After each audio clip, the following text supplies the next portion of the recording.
Hey, good afternoon, everybody. Sammy Thunder here. Welcome back to the channel. Today I'm going to be doing a recap of some of the cards that I purchased today at a card show. Um, I went to a card show today in Milford, Connecticut. They was at an Elks Lodge, and they had a number of vendors there. Two vendors of which were selling vintage.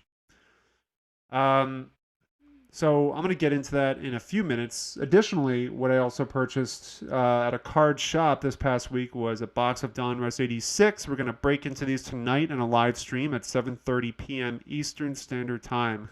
This is inspired by our fellow comrade and subscriber of multiple channels, Mr. Joe Mapes. He suggested in the chat that I should pick up a box, which I did. The price tag is accurate, paid $140 for it. I think that's about what they go for online, so I figured why not? I thought it'd be a lot of fun. We're going to break into 9 packs tonight, and I'm also going to mix in some junk wax packs to kind of bring it up to 18 total. So we're going to do that for 4 weeks, a month total, 9 packs per week. So we're going to do that tonight at 7:30 Eastern Standard Time. Check it out. We're going to do it before we all head over to COG Sports Cards for their weekly live stream. But before we break into the other cards, hit the subscribe button and the notification bell for future videos. It helps the channel grow. I really appreciate it. We're getting close to 500 subscribers, and I am brewing to do another giveaway. So I would love to get us to 500. So if you have the opportunity and you're new, hit the subscribe button and the notification bell. Thank y'all so much. I'm going to move the Donruss out of the way so we can really focus in on these cards. Before I show the cards, I want to kind of go over the budget. I brought $100 with me today in hopes of spending it.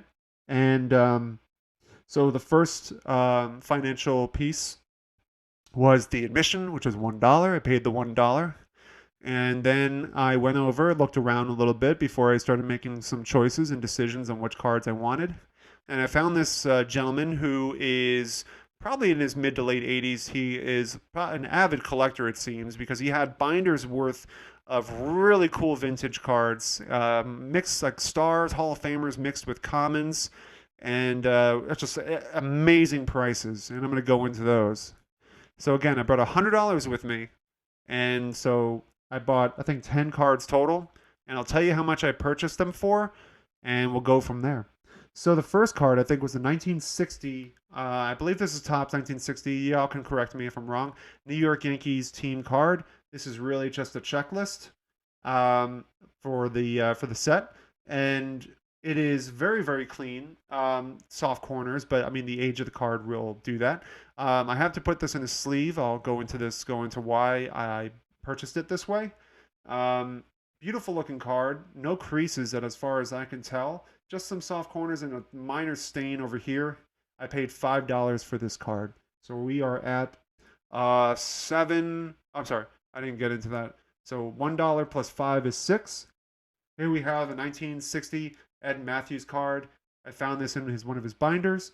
Clean card. Corners are a little soft, but very clean looking card. A little off center, but for the price he was asking for this one, he asked only $5 for this Ed Mathews. So we are at $11. Here we got the same 1960 San Francisco Giants card. Not marked, checklist. And I had to pick up a San Francisco Giants and a New York Yankees. Willie Mays obviously will be in here. I think this is before Willie McCovey, or it might be McCovey's year. And definitely before Marichal. So great card overall. Decent, pretty clean. Some condition issues, but nothing to worry too much about. Paid $5 for this one as well. 16 total. This one I needed for my 59 set. That's the Detroit Tigers team card. Also shows the checklist of various players back here. But this is a beautiful looking card. And these cards can go upwards of $10 to $15, if not more. The dealer was asking $5. I did not hesitate to purchase this one, so $5. Next one is a big purchase. We have the 1970 Roberto Clemente. It's a little off center and the corners are touched up, but it's Roberto Clemente. You do not say no. He was asking $10 for this card. I did not even hesitate. I know the popularity of Roberto Clemente. I have this card already, but For $10, you can't walk away from that, in my opinion. So I went ahead and purchased it for 10. Here we have a 1964 Frank Robinson, a very nice looking card. Just, it's not perfectly centered, but it is pretty darn centered, and from left to right, top to bottom is very nice. And this is a beautiful looking card. I don't have that many Frank Robinsons with him still on the Reds, and I purchased this for $10. Here we have, I think, another, I want to say this is 1960. 1960 Al Kaline. Topps, beautiful looking card. The surface is a little touched up, but I mean the age of the card is going to show. I don't have this one in my collection. I think it's really cool. I love the old the Tigers insignia. So it's really, really awesome.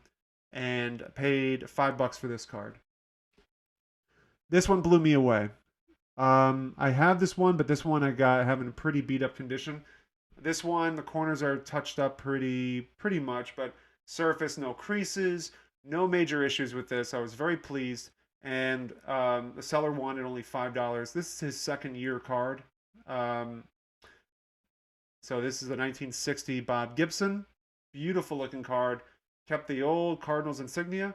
And so I did not hesitate. Went ahead and purchased that one.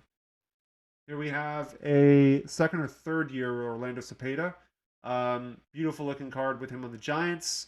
I love collecting anything San Francisco Giants. Orlando Cepeda is no exception. I went ahead and purchased this for $5.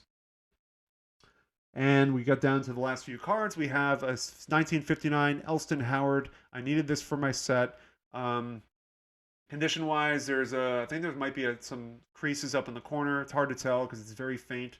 Left to right center is pretty decent. The corners are touched up, but I wanted this from a set, and I paid $5 for this. Last two cards. We have this Jim Kaat rookie card. Ever since he went into the Hall of Fame, these cards have been going up in price. I saw it, and it had really, good condition pretty much overall. Again, corners are touched up, but the condition of the card goes with age. Paid $5 for this one. So 5 here. And finally, we finish off with the 1966 Topps Lou Brock. Beautiful looking card. This one, I also paid $5 for this one. So the dealer was very generous with his pricing.